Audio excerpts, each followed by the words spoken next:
علیہ وآلہ وسلم کا ارشاد ہے، تمام اعمال کا دار و مدار نیت پر ہے، اور ہر عمل کا نتیجہ ہر انسان کو اس کی نیت کے مطابق ہی ملے گا۔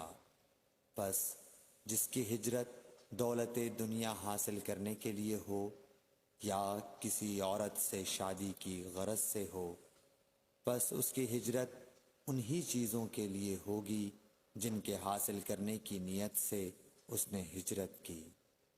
صحیح بخاری حدیث نمبر۔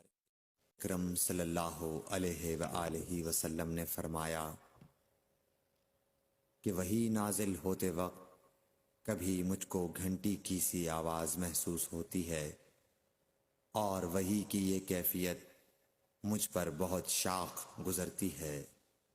جب یہ کیفیت ختم ہوتی ہے تو میرے دل و دماغ پر اس فرشتے کے ذریعے نازل شدہ وحی محفوظ ہو جاتی ہے، اور کسی وقت ایسا ہوتا ہے کہ فرشتہ بشکل انسان میرے پاس آتا ہے اور مجھ سے کلام کرتا ہے، پس میں اس کا کہا ہوا یاد رکھ لیتا ہوں۔ صحیح بخاری حدیث نمبر 2۔ حضرت صلی اللہ علیہ وآلہ وسلم پر وحی کا ابتدائی دور اچھے سچے پاکیزہ خوابوں سے شروع ہوا۔ آپ خواب میں جو کچھ دیکھتے وہ صبح کی روشنی کی طرح صحیح اور سچا ثابت ہوتا۔ پھر من جانب قدرت آپ تنہائی پسند ہو گئے اور آپ نے غار حرا میں خلوت نشینی اختیار فرمائی، اور کئی دن اور رات وہاں مسلسل عبادت اور یاد الہی و ذکر میں مشغول رہنے لگے۔ جب تک گھر آنے کو دل نہ چاہتا توشہ ہمراہ لیے ہوئے وہاں رہتے۔ توشہ ختم ہونے پر ہی اہلیہ محترمہ حضرت خدیجہ رضی اللہ تعالی عنہا کے پاس تشریف لاتے اور کچھ توشہ ہمراہ لے کر پھر وہاں جا کر خلوت گزین ہو جاتے۔ یہی طریقہ جاری رہا یہاں تک کہ آپ پر حق منکشف ہو گیا اور آپ غار حرا ہی میں قیام پذیر تھے کہ اچانک حضرت جبرائیل علیہ السلام آپ کے پاس حاضر ہوئے اور کہنے لگے کہ اے محمد پڑھو۔ آپ فرماتے ہیں کہ میں نے کہا کہ میں پڑھنا نہیں جانتا۔ آپ صلی اللہ علیہ وسلم فرماتے ہیں کہ فرشتے نے مجھے پکڑ کر اتنے زور سے بھینچا کہ میری طاقت جواب دے گئی۔ پھر مجھے چھوڑ کر کہا پڑھو۔ میں نے پھر وہی جواب دیا کہ میں پڑھا ہوا نہیں ہوں۔ اس فرشتے نے مجھ کو نہایت ہی زور سے بھینچا کہ مجھ کو سخت تکلیف محسوس ہوئی۔ پھر اس نے کہا کہ پڑھ۔ میں نے کہا میں پڑھا ہوا نہیں ہوں۔ فرشتے نے تیسری بار مجھ کو پکڑا اور تیسری مرتبہ پھر مجھ کو بھینچا، پھر مجھے چھوڑ دیا اور کہنے لگا کہ پڑھو اپنے رب کے نام کی مدد سے جس نے پیدا کیا اور انسان کو خون کی پھٹکی سے بنایا۔ پڑھو اور آپ کا رب بہت ہی مہربانیاں کرنے والا ہے۔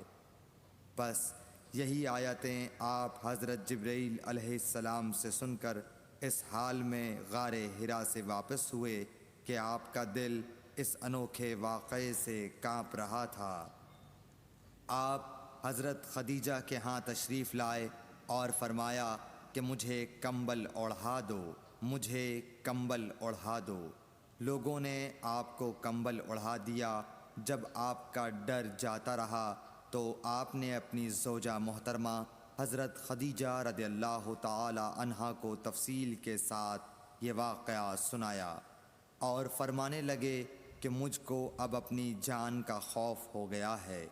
آپ کی اہلیہ محترمہ حضرت خدیجہ رضی اللہ تعالی عنہا نے آپ کی ڈھارس بندھائی اور کہا کہ آپ کا خیال صحیح نہیں ہے۔ اللہ کی قسم آپ کو اللہ کبھی رسوا نہیں کرے گا۔ آپ تو اخلاق فاضلہ کے مالک ہیں، آپ تو کنبہ پرور ہیں، بے کسوں کا بوجھ اپنے سر پر رکھتے ہیں، مفلسوں کے لیے آپ کماتے ہیں، مہمان نوازی میں آپ بے مثال ہیں، اور مشکل وقت میں آپ امر حق کا ساتھ دیتے ہیں۔ ایسے اوصاف حسنہ والا انسان یوں بے وقت ذلت و خواری کی موت نہیں پا سکتا۔ پھر مزید تسلی کے لیے حضرت خدیجہ رضی اللہ تعالی عنہا آپ کو ورقہ بن نوفل کے پاس لے گئیں، جو ان کے چچا زاد بھائی تھے اور زمانہ جاہلیت میں نصرانی مذہب اختیار کر چکے تھے اور عبرانی زبان کے کاتب تھے۔ چنانچہ انجیل کو بھی حسب منشائے خداوندی عبرانی زبان میں لکھا کرتے تھے۔ انجیل سریانی زبان میں نازل ہوئی تھی، پھر اس کا ترجمہ عبرانی زبان میں ہوا۔ ورقہ اسی کو لکھتے تھے۔ وہ بہت بوڑھے ہو گئے تھے، یہاں تک کہ ان کی بینائی بھی رخصت ہو چکی تھی۔ حضرت خدیجہ رضی اللہ تعالی عنہا نے ان کے سامنے آپ کے حالات بیان کیے اور کہا کہ اے چچا زاد بھائی، اپنے بھتیجے محمد صلی اللہ علیہ وسلم کی زبانی ذرا ان کی کیفیت سن لیجئے۔ وہ بولے کہ بھتیجے، آپ نے جو کچھ دیکھا ہے اس کی تفصیل سناؤ۔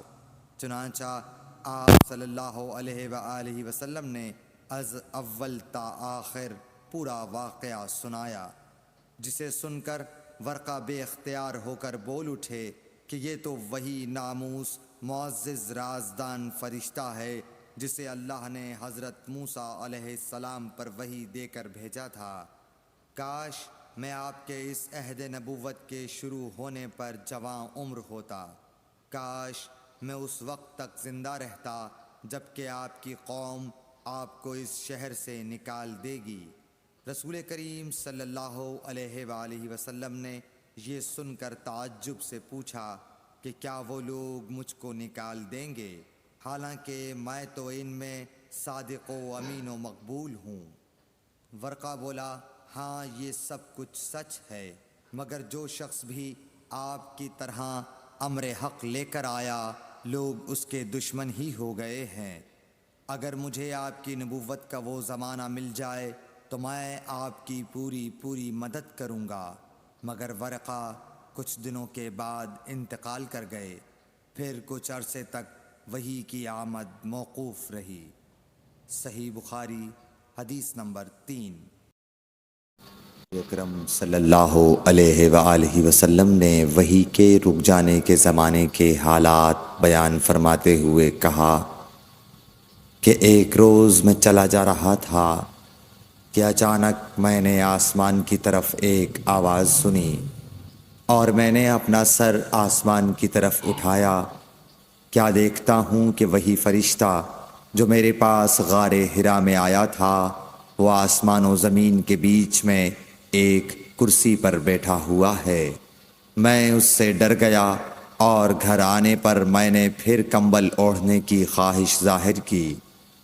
اس وقت اللہ پاک کی طرف سے یہ آیات نازل ہوئیں، اے لحاف اوڑھ کر لیٹنے والے، اٹھ کھڑا ہو اور لوگوں کو عذاب الہی سے ڈرا اور اپنے رب کی بڑائی بیان کر اور اپنے کپڑوں کو پاک صاف رکھ اور گندگی سے دور رہ۔ اس کے بعد وہی تیزی کے ساتھ پے در پے آنے لگی۔ صحیح بخاری حدیث نمبر 4۔